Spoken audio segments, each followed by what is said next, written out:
Welcome to Oxford, to our speakers, our delegates, our students joining us both in person and online from around the world, including from Warwick, who I believe have been snowed in. So welcome to the colleagues from Warwick for our annual Oxford Africa Business Forum. I'm Jonathan Reynolds. I'm the Business School's Deputy Dean for External Affairs, and it's a real pleasure to welcome you here today.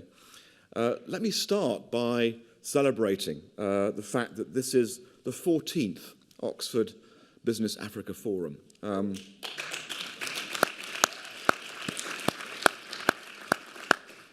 it's a unique concept. It attracts students and business leaders from around the world and participants likewise, and it's an event that's jointly managed by students and the business school. Let me also celebrate the role of this forum and of our broader activities at Oxford Said in helping to demonstrate the value of an understanding of Africa to the world. Our Africa initiative, as many of you may know, began back in 2014 when we made our initial pledge to have at least 10% of our MBA class coming from Africa, a pledge that we've consistently achieved or exceeded over the last few years, and to ensure that we were able to not only have a direct and positive impact on many of the talented individuals coming from the continent, but as importantly, to educate non-African students on the opportunities that exist from doing business in Africa. As we're all aware, 60% of Africa's youth are below 25, and 42% of global youth will be African by 2030. Therefore, preparing future business leaders to understand the opportunities that Africa has to offer makes enormous business sense. Now, in many ways, this community has been many years in the making, with an inspired desire to build what has now become a vast and vibrant community of exceptional leaders contributing to the continued economic development of Africa. At Oxford Said, we aim to enhance and amplify the potential of Africa's exceptional leaders, but we see ourselves not as the solution to Africa's challenges, but rather as part of her growth story. As part of this story, for example, we've also worked hard to ensure that our executive education programs can enjoy strong participation from leaders based in the continent. And our international MBA elective on doing business in Africa has always recruited strongly. Now, the theme of this year's forum is particularly significant for us because it merges two core areas of interest and commitment for us as a school community, specifically sustainability and Africa. And we're honoured to host speakers from various industries who all share a common commitment and passion for addressing sustainable solutions to climate change. It's my pleasure to thank the speakers joining us today who will be sharing their insights and helping us not just to understand challenges, but also to showcase opportunities. Climate change and its impact is considered by many as the single biggest threat to development. Today, climate action is one of the most widely debated SDG goals in the world. With Africa contributing only 2 to 3% of global CO2 emissions, yet at the greatest risk of the impact of climate change, it's perhaps debatable what position African governments should take. With the right choices and measures, African countries can manage the trade-offs and achieve both their development and social objectives to ensure the process of greening African economies does not worsen existing inequalities. So this forum will explore what the short-term and long-term ramifications of climate change are for Africa and the role of business in driving a sustainable transition. I think Oxford Said is uniquely positioned to help prepare business leaders in this respect, as our mission is to help in solving world-scale challenges. We're really proud to be one of 8 leading business schools in the world who have joined together to acknowledge the climate crisis and to collaborate to support business leaders who will act to address the climate emergency. As agents of change and the catalysts for thought leadership, the founding members of the Business Schools for Climate Leadership recognize their role in driving and accelerating business activities towards the goals of the Paris Agreement and the UN Framework Convention on Climate Change.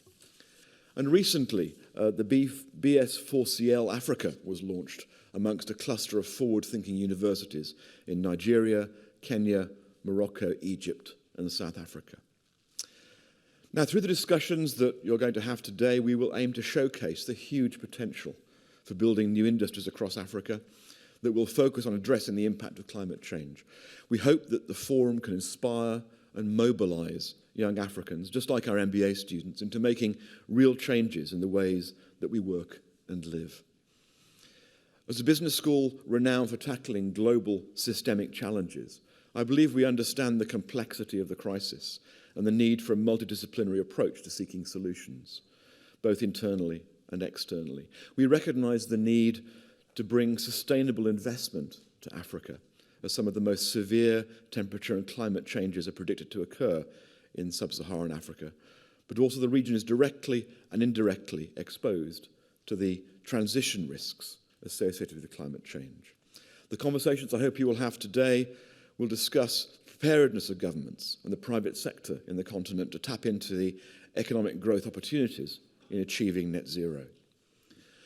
So finally, let me acknowledge and congratulate the many students who have worked hard alongside our team at Oxford Side, ably led by Tammy Brophy, to deliver this year's forum. In particular, the co-directors of the forum, Modupe Alalanye, Bolawa Tejuso, the co-chair of the Africa Alliance, Tuliope Taiwo Adashu, and the Africa Alliance Committee as a whole. Delivering this event, well done.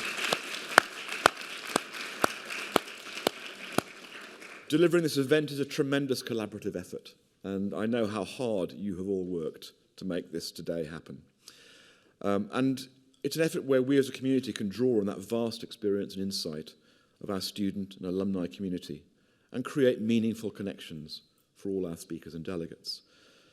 So before I hand over to Modupe, let me wish you a productive and stimulating conversation in this year's forum. Thank you.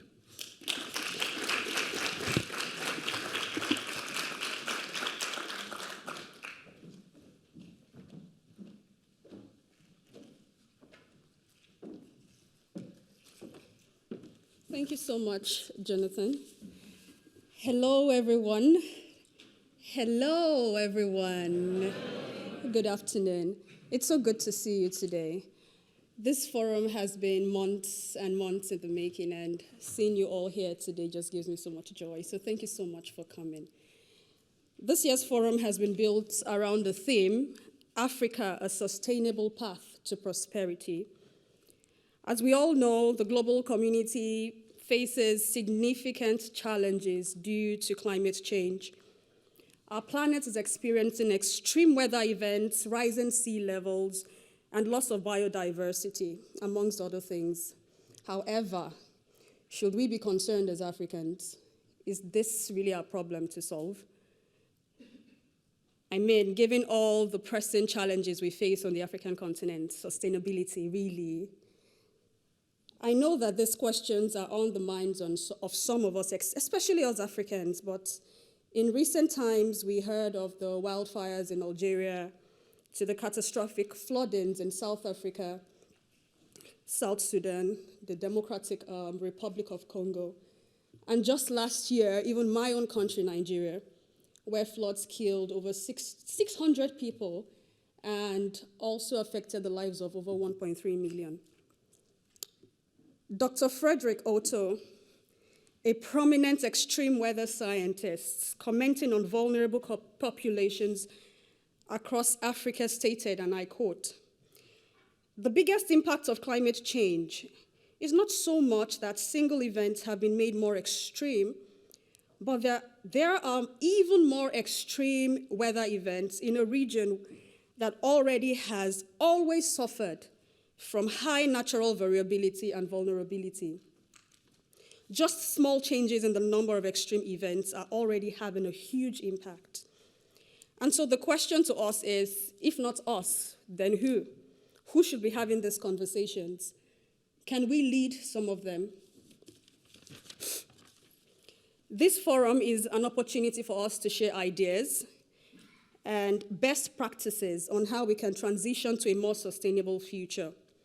And we're honored to have with us some of the brightest minds on the continent. We have with us policymakers, business leaders, entrepreneurs, and change agents from different sectors to discuss and develop collaborative approaches for achieving a sustainable transition in the face of climate change.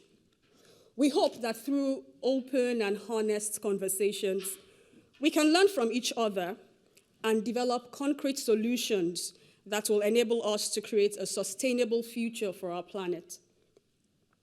We will kickstart today's conversations with a keynote on spearheading our narrative. In this fireside chat, we will examine broadly the current narratives, how where we are today has been shaped by the actions and inactions of the past, and what we must do to create an Africa that is thriving for generations to come. Then we'll go straight ahead to a panel conversation hinged around the theme, what does a just transition mean for Africa? Can African countries manage trade-offs and accomplish both developmental and social goals in ways that do not exacerbate the current imbalances? Right after this will be a break and networking session. And then we'll come right back for 2 more sessions, inclusive public-private sector partnerships and change for climate, Africa's shift to a circular economy, where we'll discuss the opportunities that currently exist that can be used to engage both the public and private sectors to contribute more meaningfully to a sustainable path to prosperity, and also how we can inspire and mobilize young Africans around the concept of a circular economy.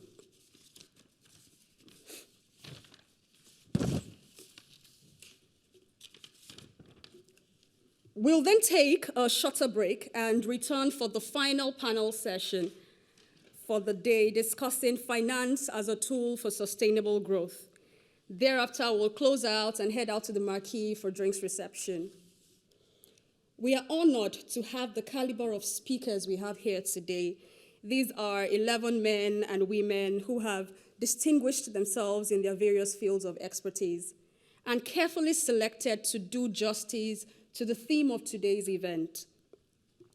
They will be properly introduced before the start of their respective sessions, but I would want to just say a big thank you to every one of them, many of whom have had to rework their schedules just to honor our invitation. We do not take this for granted at all. Thank you so much.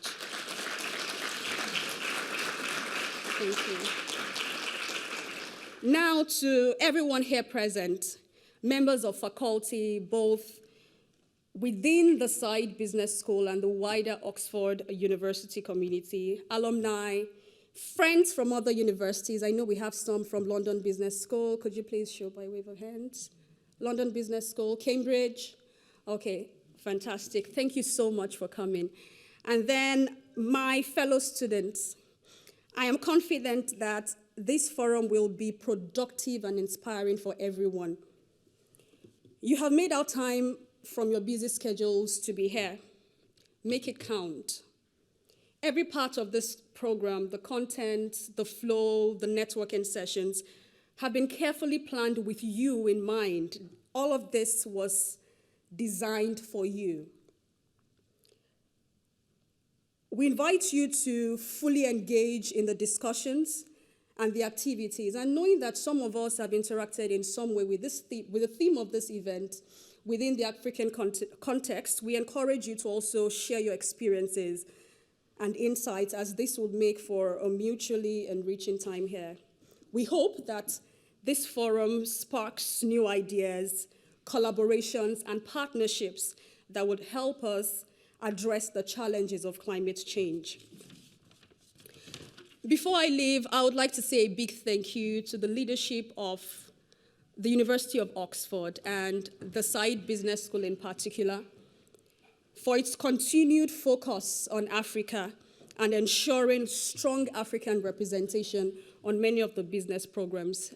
Thank you so much. And on this note, I would have us drive straight ahead into the session. And on behalf of my co-director, Bolawa, and myself, I say welcome to the 14th Annual Oxford Africa Business Forum. Thank you.